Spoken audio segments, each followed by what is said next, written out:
Well, we're not a country that makes vaccination mandatory, for example, but we want to encourage everyone to get it.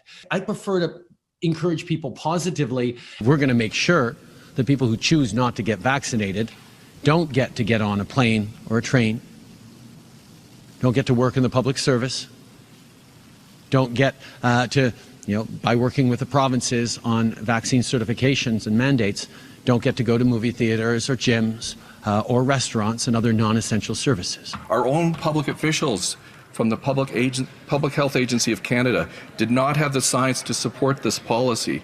So the government initiated a study with a guy named David Fisman at the University of Toronto. And this study was so bad, Madam Speaker, that there's a book called Fisman's Fraud, The Rise of Canadian Hate Science. This study, you say they flipped reality in doing the study.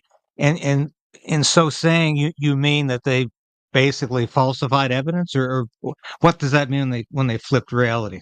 When you look at the Omicron surge and you look at the Government of Ontario data, it actually showed that the cases, the COVID cases, were dominated by the vaccinated, and that the vaccinated actually had higher incident rates than the unvaccinated.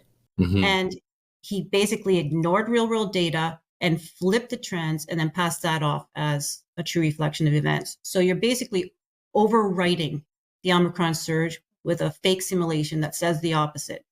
And then it went out to the public. It was publicized everywhere. You're looking at over, 90 media outlets talking about this study and warning people to stay away from unvaccinated individuals. New this morning just released a new University of Toronto study that is claiming unvaccinated people actually increase the risk of infection for those that are vaccinated. I mean, this story is getting a lot of play, a lot of headlines this morning. It's sure to cause a lot of debate. The head epidemiologist for the Public Health Agency of Canada admitted while I was cross-examining her that they never recommended vaccination of air travelers.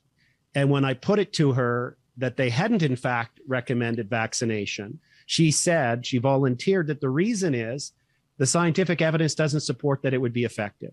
Trudeau was in desperate need of science and justification for his mandates. So in comes Fisman and his colleagues. Why won't this government follow the science?